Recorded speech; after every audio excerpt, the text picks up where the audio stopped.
వేంగి చాళుక్యుల వైష్ణవం మరింత వివరంగా భౌగోళికంగా ఉన్న స్థానం కారణంగా ఆంధ్రదేశం వాయువ్యం నుండి దక్షిణం నుండి కూడా మతపరంగా సంస్కృతిపరంగా ప్రభావితమైంది. భాగవత మతం ఉత్తరం నుండి ప్రవేశించింది. ఆ పైన దక్షిణం నుండి అల్వారుల ప్రవచనాలతోనూ ఆంధ్రుల ప్రభావితులయ్యారు. సంఘం సంకలితాలు అహనానూరు పుறనానూరులలో విష్ణువు మామూలుగా గూర్చి ఎన్నో ప్రస్తావనలు ఉన్నాయి. క్రీస్తు శకం 8వ శతాబ్దం నుండి అల్వార్లు వేల కొలది గీతాలను విష్ణువును గూర్చి ఆయన భిన్న అవతారాలను గూర్చి మహాభక్తి భావంతో రచించారు. వారి వైష్ణవ సార్వత్రికమైంది. వారిలో చాలామంది సమాజంలోని క్రింది వర్గాలలో నుండి వచ్చారు. అతి కొద్ది కాలంలోనే జనాదరణ పొందారు. అందుకు కారణం వారు తమిళంలో ప్రజల భాషలో ప్రవచించడం. క్రీస్తు శకం 10వ శతాబ్దం నుండి శ్రీరంగం తమ కేంద్రంగా వైష్ణవ ఆచార్యులు వైష్ణవాన్ని బ్రాహ్మణ మత పద్ధతుల్లో అభివృద్ధి పరచడానికి ప్రయత్నించారు. రామానుజుని కార్యకలాపాలతో ఈ క్రమం పతాక స్థాయికి చేరుకుంది. ఆళ్వార్లు దేవుని గుణగణంలో మునిగి తేలేవారు, లేక దైవ ప్రేమలో మునిగి లేక పిచ్చి పట్టిన వారని ఆళ్వార్లకు అర్థం. వారు విష్ణువు అనేక రూపాలలో ఏదో ఒక రూపాన్ని, ముఖ్యంగా మాలను అంటే కృష్ణుడిని మహాభక్తితో పరిపూర్ణ విశ్వాసంతో సర్వ సమర్పణతో మనోకర్మలను ఆయనకే వదిలిపెట్టి ఆరాధించమని వారు చెప్పారు. తొలి ఆళ్వార్లు మాలు కృష్ణుని అమూర్త బ్రహ్మగా లేక వైకుంఠంలోని నివసించే పరిపూర్ణ భగవంతుడుగా భావించారు. విష్ణువు అవతారాల్లో వామన, త్రివిక్రముడు, రాముడు, కృష్ణుడు ప్రముఖులుగా ముందుకు వస్తారు. కృష్ణుని గురించిన పురాణ గాథలు వారి ఆలోచనలలో ప్రబలంగా ఉండేవి. మాలు అంటే కృష్ణుని కార్యకలాపాల అనుభవాల కోసం ఆక్రోశపడటమే తొలి ఆళ్వారుల భక్తి లక్షణం. కృష్ణుని రాసక్రీడలలో మోహక సౌందర్యాన్ని చుట్టుముట్టి ఉంటుంది. ఆళ్వారుల భక్తి వ్యాపించి ఉంటుంది. ఆళ్వారుల మతం ముఖ్యంగా ఆలయ కేంద్రంగా ఉండేది. దేవాలయాల్లో ప్రోక్షించి స్థాపించిన ప్రభు విగ్రహాల ఆరాధనపై అధిక ప్రాధాన్యం వారుంచేవారు. వారి పూజా విధానంలో జలం, పువ్వులు, అగరు, ధూప, దీపం అంతిమంగా ప్రభువుకు మొక్కటం ఉండేవి. తొలి ఆళ్వారుల గీతాల్లో తరచూ చక్కటి పువ్వులు సమర్పించడం, దేవుడికి మొక్కటం అలాంటి ప్రసక్తం అవుతుంటాయి. ఎస్కే అయ్యంగార్ మాటల్లో భక్తి మార్గాన్ని కొత్త రూపం ఇచ్చిన ప్రథమ వ్యక్తులు ఆళ్వార్లు. 1952-73లో తమిళ దేశంలోని గ్రామాలలో విష్ణు రూపాలను గురించి గానం చేస్తూ వారు ఒక చోట నుండి మరొక చోటుకు తిరిగారు. గుర్తించిన ఆళ్వార్లు 12 మంది క్రీస్తు శకం 8-9 శతాబ్దాలలో వర్ధిల్లారు. పోయిగై ఆళ్వారు నాలాయిర దివ్య ప్రబంధములోని ముదల్ తిరువందాడిని రచించినట్లు భావిస్తారు. భూతం లేక ఆళ్వారు ఆత్మ సమర్పణ సిద్ధాంతాన్ని ప్రవచించాడు. విష్ణు భక్తి వ్యాప్తి కోసం తిరుమలిసై ఆళ్వారు నిరంతరం శ్రమించాడు. వైష్ణవ మత చిహ్నంగా తిరుమని ఉపయోగాన్ని ప్రవేశపెట్టాడు. నమ్మాళ్వార్ వ్యాచ్యంగా మన ఆళ్వారులందరిలోకి గొప్పవారని చెప్తారు. మారన్, సటగోపన్, పరంకుశన్ అన్ని భిన్న నామాలతో పిలుస్తారు. ఆయన మహాపండితుడు, విస్తార రచన చేసినవాడు. ఆయన రచనలో ప్రాముఖ్యమైనది తిరువైమొయి అనగా నోటి మాట. నమ్మాళ్వార్ తన గ్రంథాలలో ఆత్మ సమర్పణ లేక ప్రపత్తి భావనకు ప్రాధాన్యం ఇచ్చాడు. మిగతా మునుల ఋషుల రచనల కంటే నమ్మాళ్వారు కృతులు దక్షిణ వైష్ణవుల ప్రవర్తనను, విశ్వాసాన్ని రూపొందించాయి. ఇవాళ ప్రచలితమైన ఉన్న వైష్ణవ మత ప్రాథమిక సూత్రాలు ఆయన బోధించినవే అంటారు.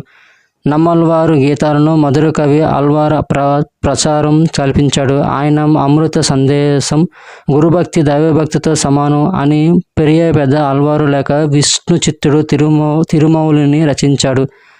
తిరుపల్లండు ఆయన ప్రసిద్ధ గ్రంథం. ఆళ్వారు విష్ణు చిత్తుడు వామన, రామావతారాల పట్ల ఎంతో ఆకర్షితుడయ్యాడు.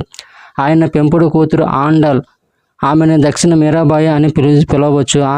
ఆమెను కూడా ఆమె రచించిన భక్తి పారసుల కారణంగా ఒక ఆళ్వారుగా గుర్తించవచ్చు.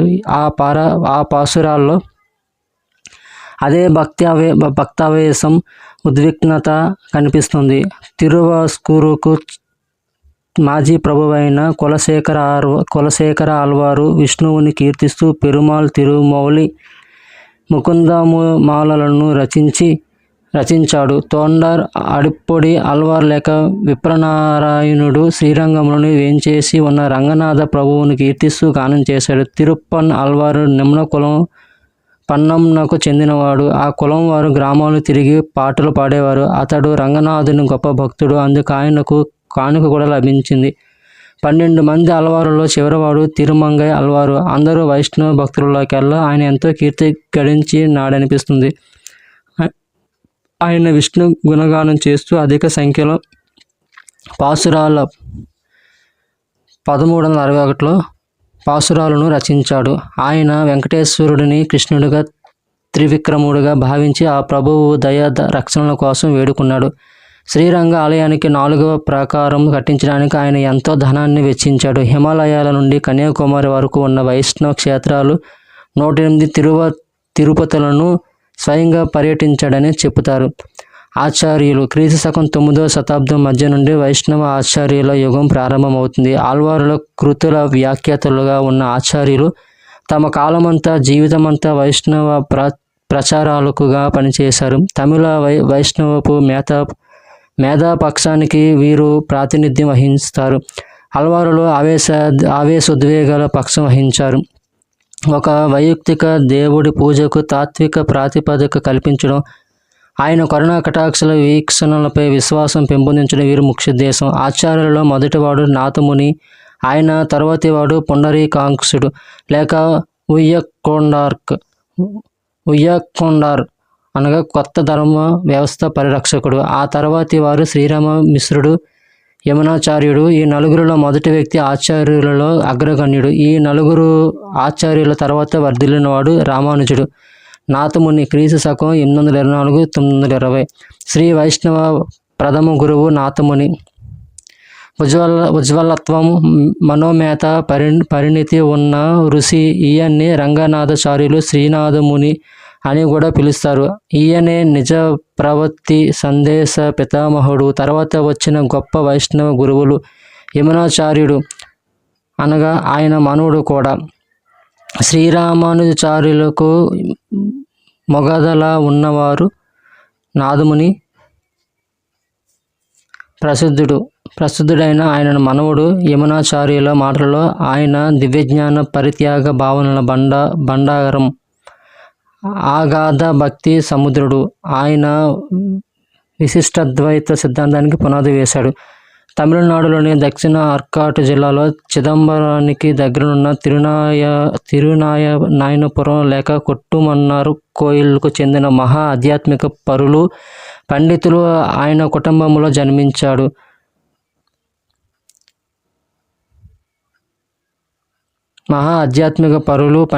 ఆయన కుటుంబంలో జన్మించాడు. నాథముని ఆయన జన్మించిన బ్రాహ్మణ కుటుంబం గంగా లోయ నుండి దక్షిణానికి వలస వచ్చినట్లు భావిస్తారు. అయితే వేంగి నుండి కర్మ రాష్ట్రం నుండి ఎన్నో బ్రాహ్మణ కుటుంబాలు ఇవాళ తమిళనాడు అని పిలిచే ప్రాంతాలకు వలస వెళ్ళారు. నందివర్మ, వల్లవ, మల్లుడి నుండి గ్రామాలను దానంగా పొందారు.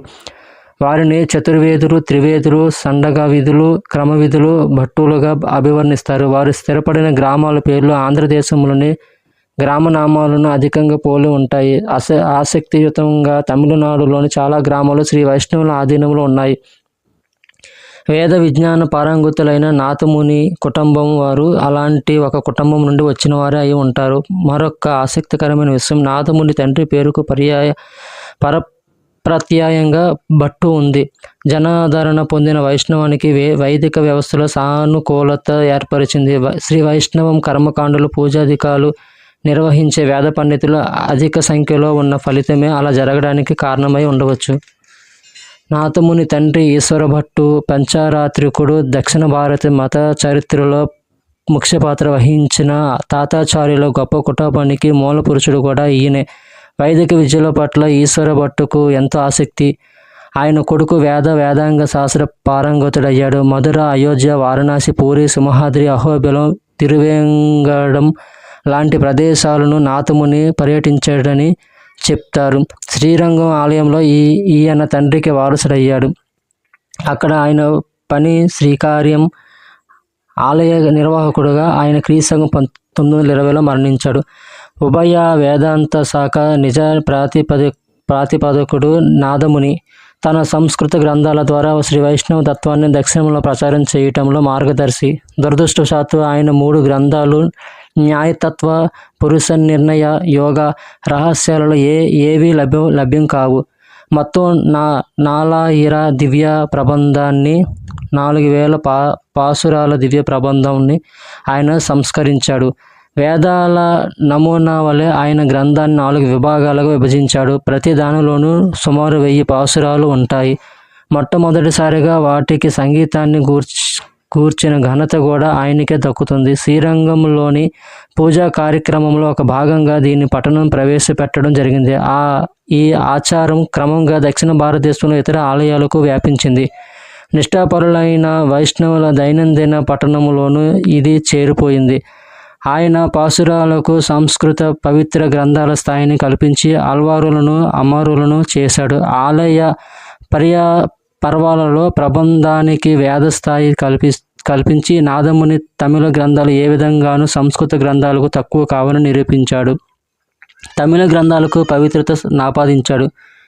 ఈ ఉన్నత సంస్కరణ వల్ల ఉత్తంగమై లేచిన తక్షణ ఫలితం ఏమిటంటే దక్షిణ భారతదేశంలో సంస్కృత తమిళ భాషల్లో విపరీతమైన ధార్మిక సాహిత్యం వెలువడటం, ఈ తమిళ వేదాన్ని వ్యాఖ్యానించి దీన్ని ప్రస్థానత్రయంలో సానుకూలపరచడం ఆ సాహిత్యం ఉద్దేశం. వేదాల లాగానే ప్రబంధం కూడా శ్రీ వైష్ణవ విద్యలో విడదీయరాని భాగమైపోయింది. భిక్షువులకు, గృహస్థులకు భక్తి సమస్యలపై వ్యాఖ్యానించడానికి, మార్గదర్శకత్వానికి నిర్దేశించడానికి ఆచార్యులని పిలిచే ఆధ్యాత్మిక నాయకులను నియమించే సాంప్రదాయం కూడా నాదమునే ప్రవేశపెట్టాడు. ఇది ఆయన గొప్ప పాలనా శక్తికి ముందు చూపన్న మేధస్సుకు తార్కాణం. శ్రీరంగనాథుడిని శ్రీరంగం ఆలయంలో ప్రతిష్ఠింపజేయడానికి, ఆల్వారుల విగ్రహాలు స్థాపించడానికి ఆయనే కారకుడు. మొట్టమొదటిసారిగా ఆయన ప్రమాణపూర్వకంగా ఆత్మ సమర్పణ లేక ప్రపత్తి సిద్ధాంతాన్ని ప్రతిపాదించాడు. ఇది శ్రీ వైష్ణవులో ముఖ్య సూత్రమైంది. భారతీయ ప్రాచీన యోగ సాంప్రదాయంలో చివరి గొప్ప గురువుగా కూడా ఈయన్ని గుర్తుంచుకుంటారు. మానసిక శారీరక క్రమశిక్షణ కఠిన క్రమంలో మోక్షం సాధించవచ్చునని ఆయన చెప్పాడు. అలా ఆయన శ్రీ వైష్ణవులను వ్యవస్థీకరించి వారి ఆరాధనకు జనాదరణ కలిగించాడు. ఆల్వారుల పాసురాలను సంకలనపరిచి వాటికి సంగీతాన్ని కూర్చి ఆలయాల్లో నిత్యం వాటిని పాటించేటట్లు చేశాడు. క్లుప్తంగా నాదముని ఒక గొప్ప పండితుడు, దార్శనికుడు, యోగి, అందరూ కలిసి ఒకే వ్యక్తిలో ఉన్న మనిషి. యమునాచార్యుడు క్రీస్తు 918 1038. విశిష్టాద్వైత తాత్విక చరిత్రలో విపరీతమైన ప్రభావం కనపరిచిన తొలి ఆచార్యుడు యమునాచార్యుడు లేక అలవందర్ విజేత. అల్వారుల గాఢ మార్మిక అనుభవాన్ని, గాఢ వేదాంత జ్ఞానాన్ని తనలో కలబోసుకున్న వ్యక్తి ఈయన అన్ని విధాల నాదమునికి తగిన వారసుడు. మత సిద్ధాంతాలను ఖండించాడు. ముఖ్యంగా అద్వైత్వాన్ని. అలా తన వారసుడు రామానుజుని మార్గాన్ని సరళం చేశాడు. రామానుజుని పేరున ప్రచలితమయ్యే చాలా సిద్ధాంతాలకు ఈయన పునాది వేశారంటారు. శ్రీ వైష్ణవ ఆచార్యుల్లో ఈయన అద్వితీయ స్థానాన్ని పొందాడు. గురు సమూహంలో కేంద్ర స్థానం దక్కించుకున్నాడు. యమునాచార్యుడు ఈశ్వరముని కొడుకు, నాథముని మనవడు. తమిళనాడు దక్షిణ ఆర్కాటు జిల్లాలోని వీరనారాయణపురం అంటే ఇప్పటి మన్నాడు గుడిలో ఈయన జన్మించాడు. పండితులు ఆచార్యుని కాలాన్ని క్రీస్తు 918 1038గా నిర్ధారిస్తారు. 3వ ఆచార్యుడైన రామమిశ్రుని వద్ద ఆయన వేదాలను చదివాడు. యమునాచార్యుడు రాజయ్య తన ధార్మిక విధులను నిర్లక్ష్యం చేయటంతో గురువు ఆయన్ని తిరిగి ఆధ్యాత్మిక జీవితానికి మళ్లించాడు. శ్రీరంగంలో స్థిరపడాల్సిందని ఆయనకు నచ్చజెప్పాడు. అక్కడ ఆయన పూర్తిగా శ్రీరంగనాథుని సేవలో, సృజనాత్మక సాహిత్య కార్యరంగంలో మునిగి తేలాడు. ఆయన ఎన్నో సంస్కృత గ్రంథాలను రచించాడు. ఆగమ ప్రామాణ్య, పురుష నిర్ణయ, ఆత్మసిద్ధి, సంవిధ సిద్ధి, గీతరత్న సంగ్రహ, చతుశ్లోకి, స్తోత్రరత్న. వాటిలో కొన్ని ఆయన నాదముని కార్యకలాపాలను విస్తరింపజేసే ప్రయత్నం చేశాడు. అన్ని సంస్కృత గ్రంథాల రచనల వల్ల వేద శాస్త్రీయతను, సంప్రదాయ తార్కిక ప్రాబల్యాన్ని స్థాపించి శాకాహార సంస్కృత గ్రంథాలను లేదా పంచరాత్ర ఆగమాలను, విష్ణువును ఉద్దేశించిన తమిళ పాసురాలను భక్తి విశ్వాసాల జీవితంలో ప్రముఖంగా ఉపయోగించే పనిని చేపట్టాడు. వైష్ణవ ఆగమాలను సమర్థించడానికి వేదాలు చెప్పినదే అవి చెప్పాయని అంగీకరించేటట్టు చేయడానికి ఆయన ఎంతో పాటుపడ్డాడు. యమునాచార్యుడు అద్వైత్వాన్ని దుయ్యబట్టాడు. విశిష్టాద్వైతపు ముఖ్య సూత్రాలను స్థాపించాడు. ఈయన ఆలోచనలో యమునాచార్యుడు అద్వైత్వాన్ని దుయ్యబట్టాడు. విశిష్టాద్వైపు ముఖ్య సూత్రాలను స్థాపించాడు. ఈయన ఆలోచనలో ఉన్నత ఆదర్శం శ్రీయపతి శరణు పొందడం, తనను పూర్తిగా ఆయనకు సమర్పించుకోవడం, మనిషికి దేవుడికి మధ్య ఉన్న సంబంధం, యమునాచార్యుల ప్రకారం నౌకరు యజమాని మధ్య ఉన్న సంబంధం. అలా ఆ సిద్ధాంతానికి కేంద్రం ధాన్యభావం. ఆయన భావాలకు సార్వత్రిక అంగీకారం లభించింది, ఇంకా లభిస్తూనే ఉంది. ఆయన అభిప్రాయంలో దేవుని భక్తులను సేవించుకోవడం కూడా దేవుడిని సేవించడం లోకే వస్తుంది. భక్తుడిగా ఆయనకు కులం లేదు, జాతి లేదు. నారాయణుడిని భగవంతులను సమాన స్థిరత్వం ప్రేమలతో పూజించిన వాడే భక్తుడు. ఆయన స్తోత్రరత్న శ్రీ వైష్ణవ సార సంగ్రహం, ఆలయాలలో విగ్రహ పూజకు కూడా ఆయన ధర్మ గ్రంథాల అనుమతిని స్థాపించాడు. విష్ణు భక్తులను వైఖానసులు, పాంచరాత్రికులు, శ్రీ వైష్ణవులను విభజిస్తారు. మొదటి రెండు ఉత్తర భారతదేశంలో మొదలై క్రీస్తు శకం 8వ శతాబ్దంలో దక్షిణ భారతదేశంలో వ్యాపించాయి. మూడవ విభాగ మూలం దక్షిణ భారతదేశంలో ఉంది. వైష్ణవ ఆలయాలలో 2 రకాల పూజా వ్యవస్థ ఉంది. వారు అనుసరించే గ్రంథాల ప్రకారం వాటిని పంచారాత్ర వైఖాసన విధానాలు అంటారు. ప్రస్తుతానికి మన అధ్యయనం వైఖానస సంప్రదాయానికి పరిమితమై ఉంటుంది. ఇది రామానుజుడు అవతరించక ముందు ఆంధ్రదేశంలో ప్రచురితమైన వైష్ణవం. వైఖానస సాంప్రదాయం. వైఖానస పదం వికసన నుండి వచ్చింది. ఆయన ప్రాచీన కాలపు ఋషి, మహావిష్ణువు భక్తుడు. ఈ సాంప్రదాయ స్థాపకుడు విష్ణువును మాత్రమే పూజించేవారు. వైఖాసనులు వారు ఎలాంటి ప్రతిఫలాపేక్ష లేకుండా విష్ణు పూజ తమ విద్యుత్ ధర్మంగా భావిస్తారు. విష్ణు పూజను అర్చ లేక విగ్రహం లేక ప్రతిమ రూపం వికసన వ్యవస్థీకరించాడు. దివ్య పురుషునికి ప్రాతినిధ్యం వహించే 5 ప్రతిరూపక లేక పంచబేర సిద్ధాంతాన్ని ఆయన ప్రవేశపెట్టాడు. ఒక ఆగవ సిద్ధాంతాన్ని కూడా ఆయనే ప్రవేశపెట్టాడు అంటారు. అది ఆయన పేరునే ప్రచలితమై ఉంది.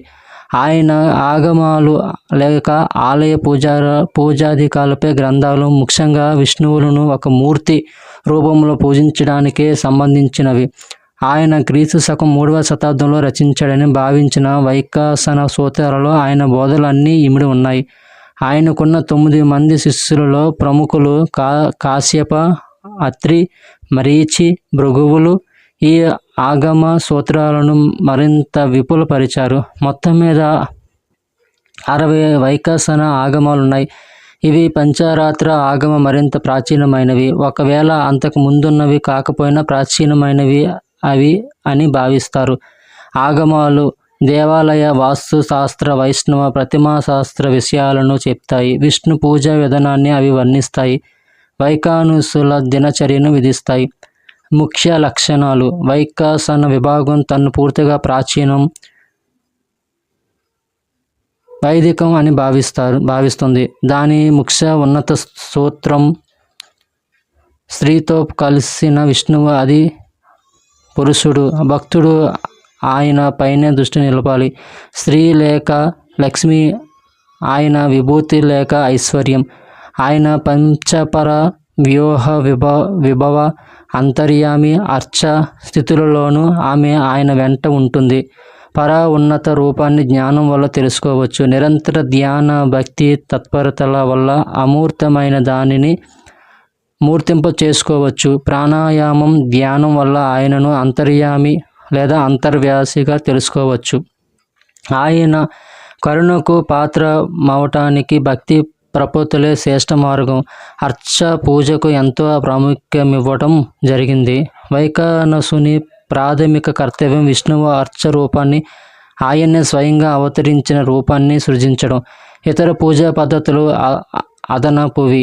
వైఖానసులు 3 అంతిమ వస్తువులుగా, తత్వత్రయాలుగా లేక భావిస్తారు. అవి ఈశ్వరుడు, జీవుడు లేదా చిత్తు, ప్రకృతి లేదా అచిత్తు. వైదిక చట్రంలో ఇమిడేటట్లు విష్ణువు పూజను సంస్థాగతం చేసిన ఘనత వైఖానసులకు చెందుతుంది. ఆధ్యాత్మిక జీవితానికి వైఖానస విధానం చేసిన ముఖ్య సేవ ప్రభువుని అర్చ లేదా విగ్రహ రూపంలో పూజించడమే. నిశ్చయ మోక్ష మార్గమని నొక్కి చెప్పడం వైఖానసులు దక్షిణ భారత ఆధ్యాత్మిక జీవనంలో ప్రముఖ పాత్ర వహించారు. వైష్ణవ ఆలయాల్లో పూజా విధులు నిర్వహించడానికి ఆలయ వారసత్వ భూముల ఆస్తుల నిర్వహణకు వారిని వినియోగించేవారు. పాంచరాత్రి విధానాన్ని ప్రచారం చేసిన రామానుజుడు కూడా వారిని పూరి తిరుమలలో పూజించే హక్కు నుండి తొలగించలేకపోయాడు. వెంకటేశ్వరుని పూజ వైఖానస శాస్త్ర విధినే నిర్వహిస్తారు. అది సంస్కృతంలోనే ఉంది. ఇవాళ దక్షిణ భారతదేశంలో ఆంధ్రదేశంలో సహా అధిక సంఖ్యలో ఆలయాల్లో పూజా విధులు పాంచరాత్రగాము విధానం కంటే వైఖాసన ఆగమ విధానం ప్రకారమే జరుగుతాయి. శ్రీకూర్మం, సర్పవరం, నందలూరు, బాపట్ల లాంటి మరికొన్ని ముఖ్య వైష్ణవ కేంద్రాల్లో వైఖానస విధానమే పరివర్తితమవుతుంది. తూర్పుగోదావరి జిల్లా రాజమహేంద్రవరం, పిఠాపురం, సర్పవరాలలో, పశ్చిమ గోదావరి జిల్లా తణుకు తాలూకా దువ్వాలో, కృష్ణా జిల్లాలోని శ్రీకాకుళం, వేదాద్రిలో, అనంతపురం జిల్లాలోని దొద్దేరి, ధర్మవరం, కదిరిలలో, చిత్తూరు జిల్లాలోని కురుమాయిలో, గుంటూరు జిల్లాలోని పొన్నూరు, మంగళగిరి, కొండవీడు, వినుకొండలలో, నెల్లూరు, వెంకటగిరిలలో వైష్ణవ ఆలయాలలో వైఖానస శాఖకు చెందిన పూజారులు ఉన్నట్లు శాసనాలు సాక్ష్యమిస్తాయి. పాలక శ్రేష్ఠులలో వైష్ణవం. విష్ణుకుండినుల తర్వాత వచ్చిన వేంగి చాళుక్యులు ఆంధ్రదేశాన్ని క్రీస్తు శకం 624 నుండి క్రీస్తు శకం 1070 వరకు పరిపాలించారు. చాలామంది చాళుక్య పాలకులు శైవం పట్ల మక్కువ ప్రదర్శించారు. మరికొంతమంది జైనం పైన అయినా ఎవరు శాఖ దురాభిమానులు కారు. పరమ బ్రాహ్మణ, పరమ మహేశ్వర, పరమ భాగవత లాంటి బిరుదులు వారికి సామాన్యం.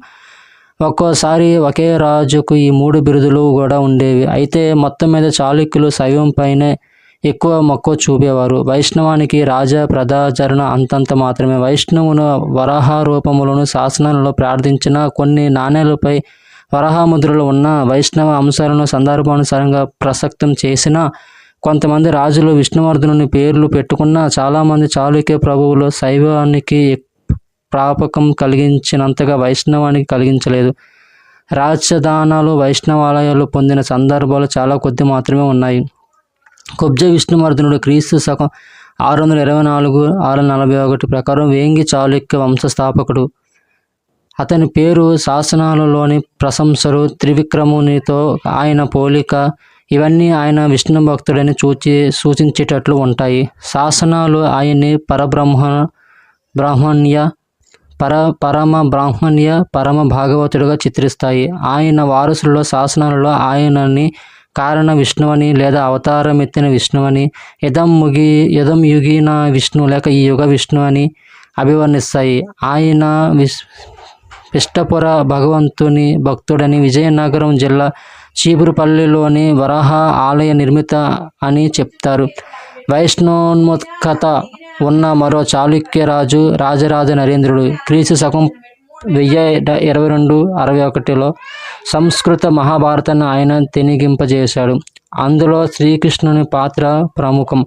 శ్రీధామ లేదా పూరి శ్రీ పురుషోత్తముని ఆరాధకుడు ఆయన అని కలిదిండి శాసనం చెప్తుంది. రాజమండ్రిలో వైష్ణవ ఆలయాన్ని ఆయన నిర్మింపజేశాడని చెప్తారు.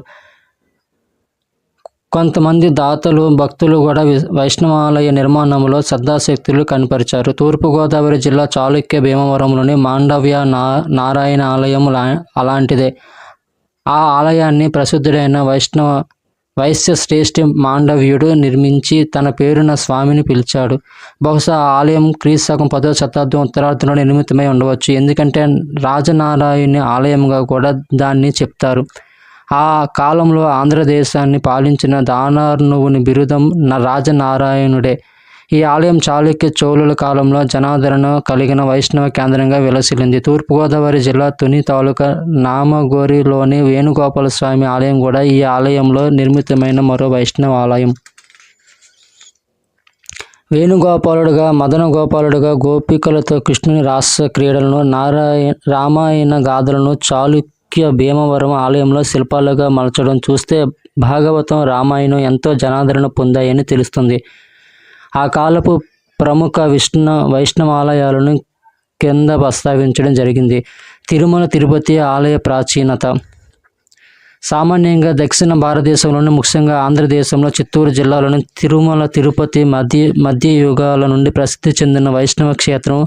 పల్లవ చాళుక్యుల కాలంలో ఇది ప్రముఖ వైష్ణవ క్షేత్రమైంది. తొలి శాసన సాక్ష్యాలు మనకు 9వ శతాబ్దం అర్ధభాగం నుండి లభ్యమైన ప్రాచీన కాలం నుండి తిరుమల తిరుపతి ఉన్నట్లు నిరూపించే సాహిత్య ఆధారాలు ఎన్నో ఉన్నాయి. సామాన్యంగా దక్షిణ భారతదేశంలోను, ముఖ్యంగా ఆంధ్రదేశంలో చిత్తూరు జిల్లాలోని తిరుమల తిరుపతి మధ్య యుగాల నుండి ప్రసిద్ధి చెందిన వైష్ణవ క్షేత్రం. పల్లవ చాళుక్యుల కాలంలో ఇది ప్రముఖ వైష్ణవ కేంద్రమైంది. తొలి శాసన సాక్ష్యాలు మనకు 9వ శతాబ్దం భాగం నుండే లభ్యమైన ప్రాచీన కాలం నుండి తిరుమల తిరుపతి ఉన్నట్లు నిరూపించే సాహిత్య ఆధారాలు ఎన్నో ఉన్నాయి.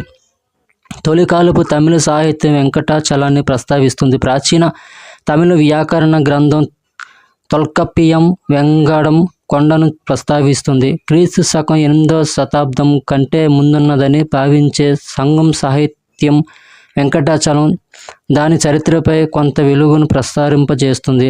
అహసన్నూరు కూడా తిరుపతిని వెంగడం అని చెప్తూ ఒడుకు లేదా తెలుగు నాయకుడు పుల్లి వెంకటాచలం ప్రాంతాన్ని పాలిస్తున్నట్లు చెప్తుంది. సంగం కవి ముమ్ములనార్ దాన్ని పుల్లికొండ్రం అంటే పుల్లి నాయకుని కొండ అని ప్రసక్తం చేస్తాడు.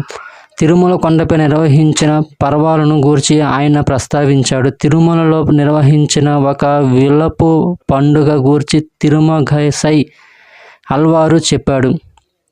అది ప్రతి సంవత్సరం శ్రీనివాసుడికి జరిపే బ్రహ్మోత్సవమే. స్థానిక నిలబడిన రూపంలో ఉన్న తిరుమలై ప్రభువును ఇలాంగో అడిగాల్ రచించిన తమిళ గ్రంథం శిల్పాధికారం ప్రసక్తం చేస్తుంది. అదే గ్రంథం శంఖ చక్రాన్వితుడైన విష్ణువు విగ్రహాన్ని కూడా సూచిస్తుంది. అల్వార్లు తిరుమలై గురించి, అక్కడ నెలకొన్న ప్రభువును గురించి విపులంగా ప్రస్తావించారు. నాలాయిర దివ్య ప్రబంధం అని చెప్పే రచనలో తిరుపతిని గూర్చి 300 ఉల్లేఖనాలు ఉన్నాయి. వారికి ఆ ప్రదేశం వెంగడం అని, దేవుడు వెంగడం ప్రభువు అని తెలుసు. మొదటి ముగ్గురు అల్వార్లు పోగై, భూతం, తిరువగైసై సమకాలికులు. కె.ఏ. నీలకంఠం శాస్త్రి అభిప్రాయంతో వారు క్రీస్తు శకం 5వ శతాబ్దానికి ముందే వర్ధిల్లారు. తమ పాసురాలలో వారు వెంగడం కొండను శ్రీ వెంకటేశ్వరుని వర్ణించారు. వారు శ్రీ వెంకటేశ్వరుని శ్రీరామునిగా, శ్రీకృష్ణునిగా, శ్రీ నరసింహునిగా, శ్రీనివాసునిగా, త్రివిక్రమునిగా, శ్రీనారాయణునిగా తలచారు. వారు ప్రభువుని హరిహర సమన్వయ రూపంగా భావించినట్లు కనిపిస్తుంది. ఒక్క తొండరిడి పొడి అల్వారు తప్ప మిగిలిన అందరూ అల్వార్లు తిరుమలపై, శ్రీ వెంకటేశ్వరునిపై పాసురాలు రచించారు.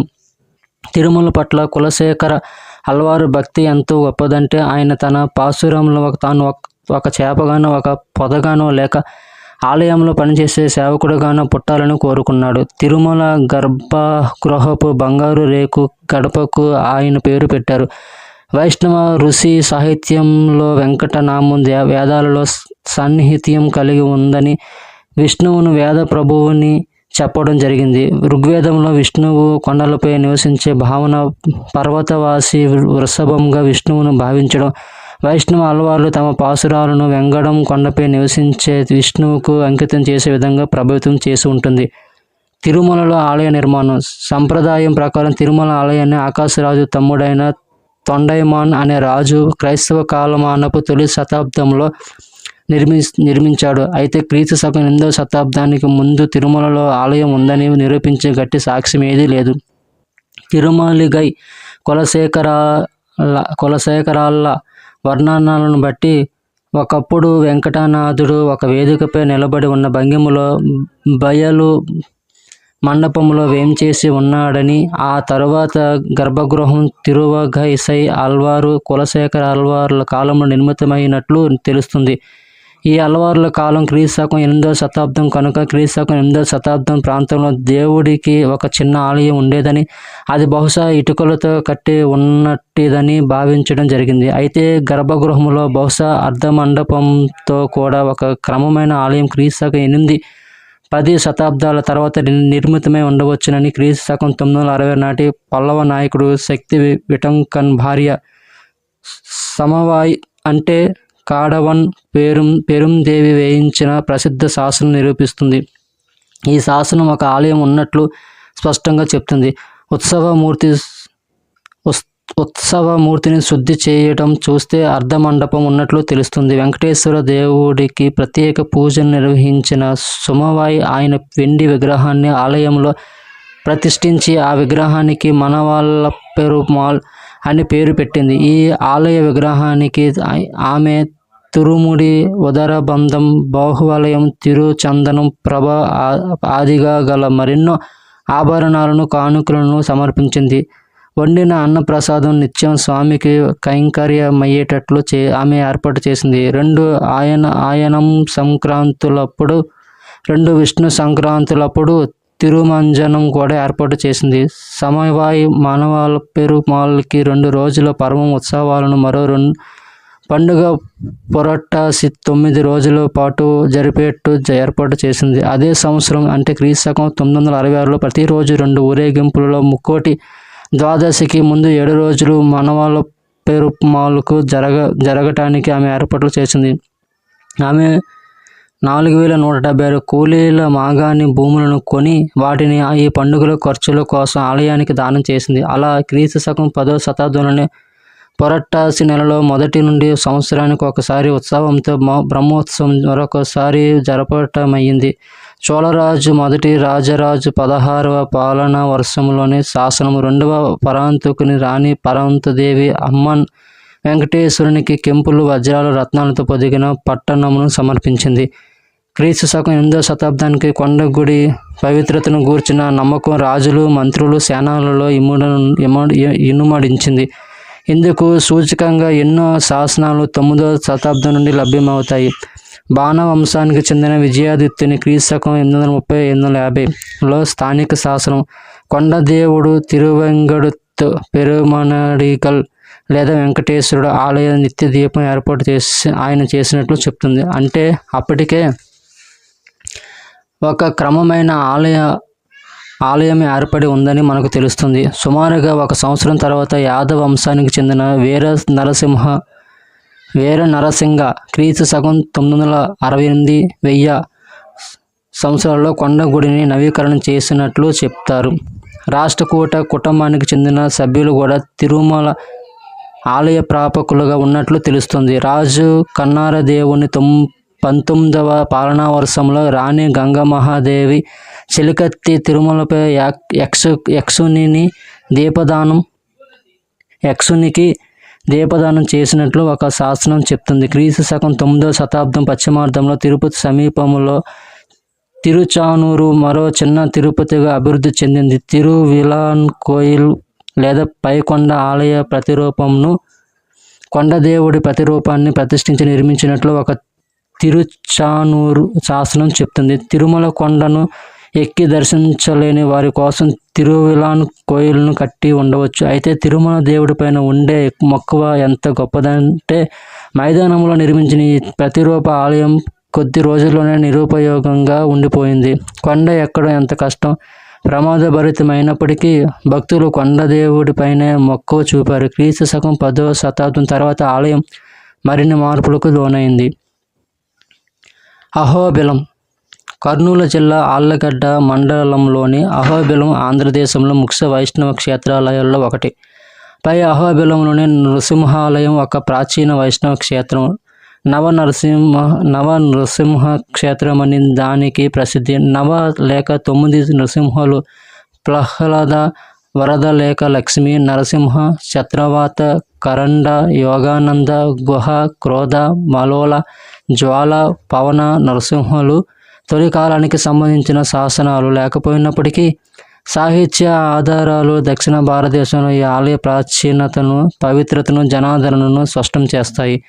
అల్వారులు పాసురాలు అహోబిలం గూర్చి 75 సార్లు ప్రసక్తం చేస్తాయి. తిరుమంగై అల్వారు నృసింహుని లేదా సింహవేల్ కుస్రం యువ సింహరాజు పర్వతంను పూజించి 10 పాసురాలు తన మహత్తర రచన పెరియాతిరుమోగిలో రచించాడు. వాటిల్లో ఆయన బహువిపులంగా కొండ ఎక్కడం ఎంత కష్టతరమో, పరిసరాలు ఎంత దుర్భేద్యంగా ఉంటాయో వర్ణించాడు. ఆ ప్రదేశం దేవతలకు తప్ప ఇతరులకు గమ్యయోగ్యం కాదంటారు. మొదటి శ్రీ వైష్ణవ ఆచార్యుడైన నాథముని అహోబిలాన్ని దర్శించి తన్మయుడై స్వామి అసాధారణ బల సౌందర్యాలని నిశ్చితంగా ఇలా గానం చేశాడు. అహో వీర్యం, అహో శౌర్యం, అహోబహో పరాక్రమ, నృసింహం పరమదైవం, అహోబిలం అహోబిలం. ఆ కాలంలోనే ఈ ఆలయం ఉందని ఆది శంకరుని లక్ష్మీ నరసింహ స్తుతి వెల్లడిస్తుంది. ఈ దేవుడిని ఆయన 2 కవితలలో ప్రశంసించినట్లు కనిపిస్తుంది. అవి శ్రీ లక్ష్మీ నరసింహ పంచరత్న స్తోత్రం. ఈ సాహిత్య ఉల్లేఖనాన్ని క్రీస్తు 7-8 శతాబ్దాల కల్లా అహోబిలం ప్రసిద్ధ వైష్ణవ క్షేత్రమైందని, 108 దివ్య తిరుపతులలో ఒకటిగా గొంతుకెక్కిందని తెలుస్తుంది.